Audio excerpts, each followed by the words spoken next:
नमस्कार दोस्तों, मैं संतोष कुमार सिन्हा आप सबका स्वागत करता हूं अपने यूट्यूब चैनल में जिसका नाम है स्टॉक लर्निंग।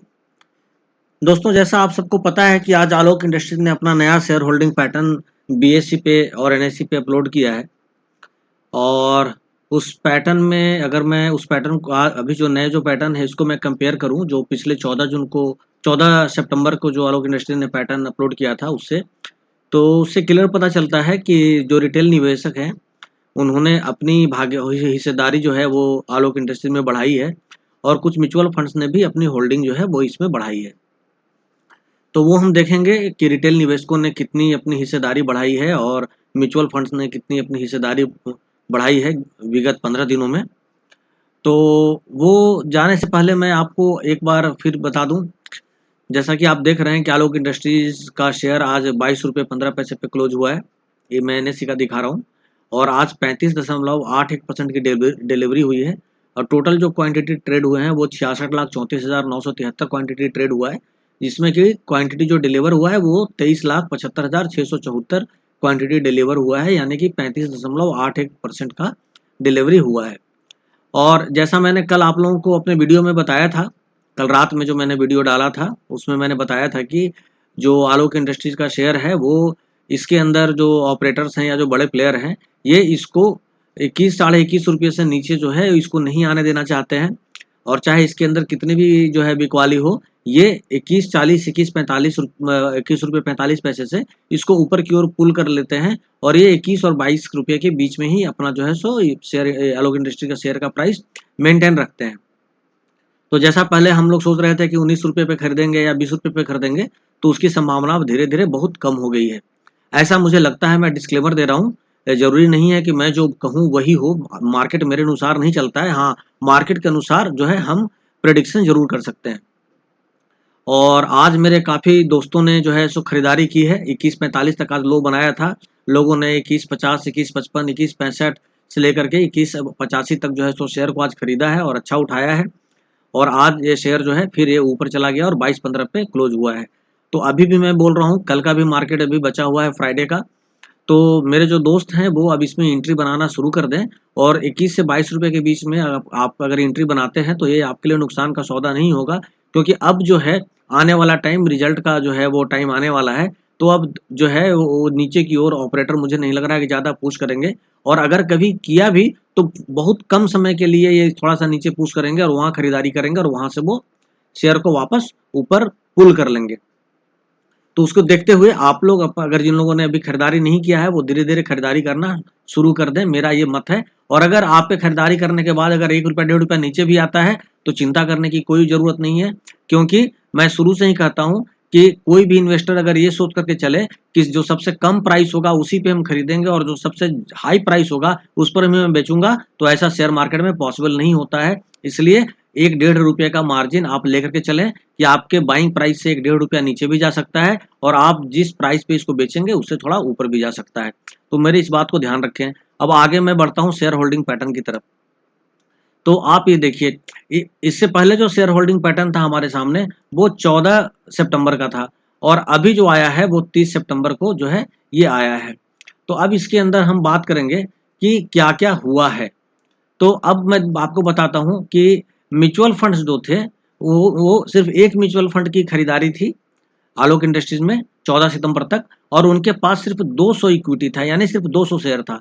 मगर अभी जो नया शेयर होल्डिंग पैटर्न आया है इसमें अब म्यूचुअल फंड्स एक से बढ़कर 3 हो गए हैं और इसमें जो उनकी हिस्सेदारी है, पहले 200 इक्विटी था उनके पास, अब उनके पास 2,06,142 इक्विटी है। ये सितंबर तक का डेटा है और ये सितंबर से अक्टूबर के बीच में, यानी आज 23 अक्टूबर है, तो इधर 23 दिनों में अगर आप मार्केट अगर 15-16 दिन भी अगर ओपन रहा हो, ट्रेडिंग हुआ हो, तो 15-16 दिन में भी हो सकता है कि म्यूचुअल फंड्स ने अपनी और भी हिस्सेदारी बढ़ाई होगी।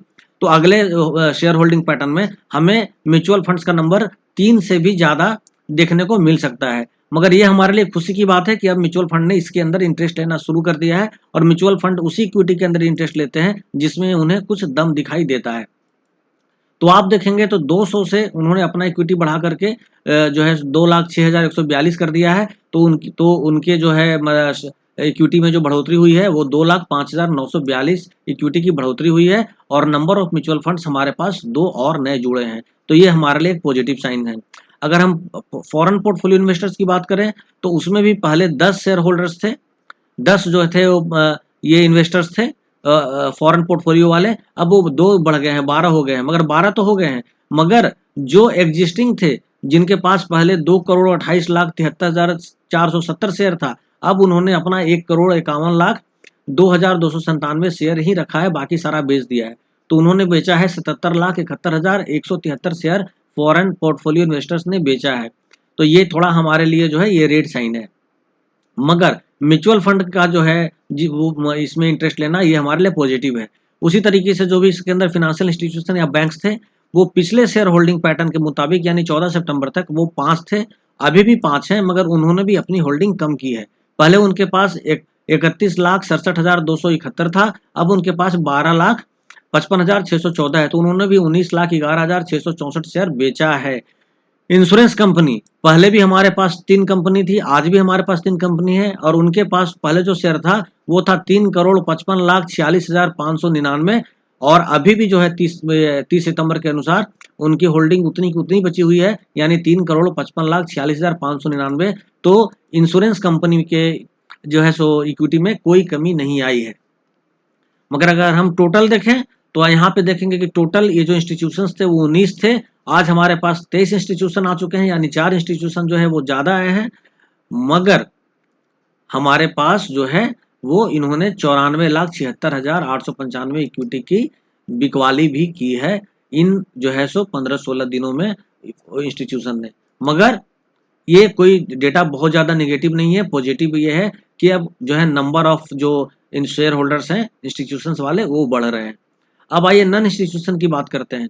तो नॉन इंस्टीट्यूशन में जनरली जो रिटेल इन्वेस्टर्स होते हैं इनको 2 कैटेगरी में बांटा जाता है। एक वो होते हैं जिनका जो शेयर होल्डिंग पैटर्न है वो जो है वो 2 लाख से ज़्यादा होता है और एक जो होते हैं जिनका कि 2 लाख से कम होता है। तो आप देखिए कि जिनका 2 लाख से ज़्यादा कम का जो है मतलब कैपिटल जिन्होंने लगाया हुआ है, जिनकी पूंजी 2 लाख से कम की है इसके अंदर, चाहे वो 50,000 हो, 10,000 हो, 5,000 हो से लेकर के 2 लाख तक, वो शेयर होल्डर्स जो थे वो पहले थे हमारे पास 3,97,643, अब बढ़ के हो गए हैं वो 4,13,544, यानी जो छोटे इन्वेस्टर्स हैं वो इसके अंदर बढ़े हैं और उनकी इक्विटी जो थी जो पहले 79,59,40,722 यानी 79,59,40,722 था, वो अब बढ़ करके 81 करोड़ यानी देखिए 2 करोड़ से भी ज्यादा की वृद्धि हुई है।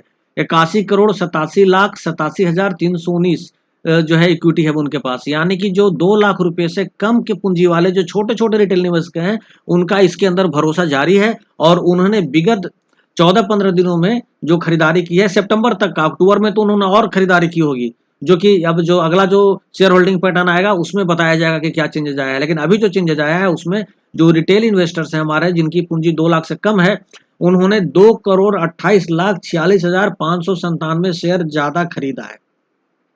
और वैसे रिटेल इन्वेस्टर्स जिन्होंने 2 लाख से ज्यादा इन्वेस्ट किया है यानी जिनके पास जो इक्विटी है वो सपोज कीजिए आपकी 50,000 है, 1 लाख है इक्विटी है, ऐसे लोग जिन्होंने इसमें अच्छा खासा होल्डिंग किया हुआ है वो 478 थे पहले और वो अब 456 बचे हैं, यानी कि पहले उनके पास जो इक्विटी था वो था 25,98,80,912, अब उनके पास जो बचा है इक्विटी वो है 24,96,37,192, यानी उन्होंने लगभग 1 करोड़ इक्विटी, आप यहाँ पर देखिए 1,02,43,720 यानी 1 करोड़ इक्विटी उन्होंने इसके अंदर बेचा है। तो जो उन्होंने इक्विटी बेचा है वो हम यानी कि इसका मतलब क्या हुआ, इसका मतलब हुआ कि जो बड़े प्लेयर थे उनके हाथ से शेयर निकल करके अब छोटे प्लेयर के पास आया है। या तो आप उनको बोल सकते हैं कि ऑपरेटर थे, उन्होंने अपना माल छोटे प्लेयर को चिपकाया है, आप ये भी बोल सकते हैं, या फिर उनके हाथ से काफी शेयर जो है निकला है, उन्होंने प्रॉफिट बुकिंग की हो या जो भी की हो। तो जो बड़े बड़े जो प्लेयर थे वो अब कम हो रहे हैं, नंबर ऑफ प्लेयर्स भी कम हुए हैं, उनका इक्विटी भी कम हुआ है और जो छोटे जो हमारे रिटेल निवेशक हैं वो बढ़े हैं और उन्होंने 2,28,46,000 की इक्विटी भी अपनी बढ़ाई है। अब आते हैं एनबीएफसी जो है नेशनल बैंकिंग फाइनेंस जो आरबीआई से रजिस्टर्ड होते हैं, वो पहले भी 4 थे और उनके पास 76,500 शेयर था। अभी भी उनके पास जो है 76,500 शेयर है और अभी वो 4 लोग ही हैं, तो उन्होंने अपनी होल्डिंग जो है वो जरा भी कम नहीं किया है। और जो इम्प्लाई ट्रस्ट थे, उन्होंने उनका पहले वो 2 ट्रस्ट थे, उनके पास 25,500 इक्विटी था, अभी भी 2 हैं, मगर उन्होंने थोड़ी सी खरीदारी की है 10,000 इक्विटी की, तो उनके पास अभी जो नया इक्विटी है वो 35,500 है, यानी 10,000 इक्विटी उन्होंने अपना बढ़ाया है।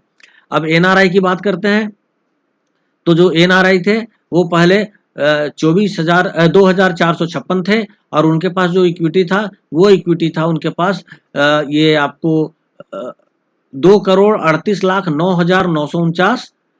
तो अब वो शेयर होल्डर तो बढ़े हैं, 2456 से वो 2515 हो गए हैं, मगर उन्होंने अपनी इक्विटी जो है वो कुछ कम किया है, यानी वो भी कुछ एनआरआई भी बेच कर निकले हैं और उनके पास अब जो इक्विटी है वो है 2,34,55,409। तो उन्होंने 3,54,540 यानी 3.5 लाख उन्होंने शेयर बेचा है एनआरआई ने। बाकी रिलायंस और जेएम फाइनेंस का तो आपको पता है, ये तो प्रमोटर ग्रुप में ही आएंगे आज या कल, तो इनका जो डेटा था वो डेटा उतना ही है। मेन ये प्लेयर होते हैं देखने, बाकी तो और इसमें और भी चीज़ें होती हैं, जैसे आपका जो है वो कॉर्पोरेट बॉडी और बहुत सारी चीज़ें होती हैं, तो उनका मैं उतना काउंट नहीं करता। मेन मैं फाइनेंशियल इंस्टीट्यूशन, जो फॉरेन पोर्टफोलियो या फिर इंश्योरेंस कंपनी, म्यूचुअल फंड, मैं सिर्फ इन पे ध्यान देता हूँ क्योंकि ये मेजर प्लेयर होते हैं। तो जो चेंजेस हैं वो चेंजेस यही है इसमें। जो अच्छी बात है वो है कि छोटे निवेशक बढ़े हैं और म्यूचुअल फंड की इसमें एंट्री हुई है, और बाकी जो हैं वो बढ़े हुए हैं, मतलब वो कम नहीं हुए हैं। अगर आप देखेंगे फॉरेन पोर्टफोलियो इन्वेस्टर्स, तो 10 से वो 12 हुए हैं। आप ही देखिए, अगर आप ये इंश्योरेंस कंपनी उतनी की उतनी ही है, म्यूचुअल फंड 1 से 3 हुए हैं। फिर आप यहाँ पे देखेंगे बड़े जो रिटेल निवेशक हैं वो 478 से 456 हुए हैं, लेकिन छोटे जो हैं वो काफी ज्यादा बढ़े हैं। और उसी तरीके से जो एनआरआई है वो 2456 से 2515 हुए हैं। यानी इसके अंदर नंबर ऑफ इन्वेस्टर्स तो बढ़ते जा रहे हैं, मगर जो पुराने थे जिन्होंने कुछ बल्क में उठाया होगा 3 रुपये 2 रुपये के आसपास शेयर, उन्होंने अपने प्रॉफिट बुकिंग की होगी और वो इसके अंदर से अपना कुछ कुछ माल निकाले हैं। तो अब आने वाला जो नया जो शेयर होल्डिंग पैटर्न आएगा, उसमें अगर हम देखेंगे कितना जल्दी जो है वो आलोक इंडस्ट्री अपलोड करती है, उसके अंदर आपको मेरे ख्याल से इसमें और भी म्यूचुअल फंड देखने को मिल सकता है। इसमें कुछ बैंक्स भी, हमको फाइनेंशियल इंस्टीट्यूशंस भी इसके अंदर मिल सकते हैं, क्योंकि जब म्यूचुअल फंड जो है इंटरेस्ट दिखा रहा है, इसका मतलब है कि आलोक इंडस्ट्रीज में उसे कुछ ना कुछ तो नजर आ रहा होगा कि आने वाले समय में कंपनी अच्छा परफॉर्म करेगी या जो भी है, तभी कोई म्यूचुअल फंड जो है इसके अंदर इन्वेस्टमेंट करता है। तो अब देखते हैं कि जो नया जो शेयर होल्डिंग पैटर्न आएगा उसमें क्या चेंज होता है, लेकिन अभी के हिसाब से इसके अंदर 2 मेजर चेंजेस हैं। एक, म्यूचुअल फंड ने अपनी होल्डिंग बढ़ाई है, नंबर ऑफ म्यूचुअल फंड बढ़े हैं, और दूसरा रिटेल इन्वेस्टर्स जो हैं उन्होंने 2,28,00,000 से अपनी इक्विटी को और ज्यादा बढ़ाया है, खरीदा है, और वो जो है वो कम से कम जो है वो कर लगभग मैं समझता हूँ कि 2 लाख के आसपास जो है नए छोटे रिटेल इन्वेस्टर्स आए हैं। तो ये रहा आज का अपडेट इस नए शेयर होल्डिंग पैटर्न के ऊपर। और आपको पता है मेरा जो ईमेल है वो stk.learning@gmail.com है। इस ईमेल आईडी पर आप मुझे कांटेक्ट कर सकते हैं, और मैंने आपके साथ अपना व्यू शेयर किया है, ये नॉलेज पर्पस के लिए है। मेरा आपके किसी इन्वेस्टमेंट को बढ़ावा देना, ऐसा कोई मेरा विचार नहीं है। इसी के साथ मैं आज्ञा लेता हूँ, विदा लेता हूँ। नमस्कार, जय हिंद, जय भारत, वंदे मातरम।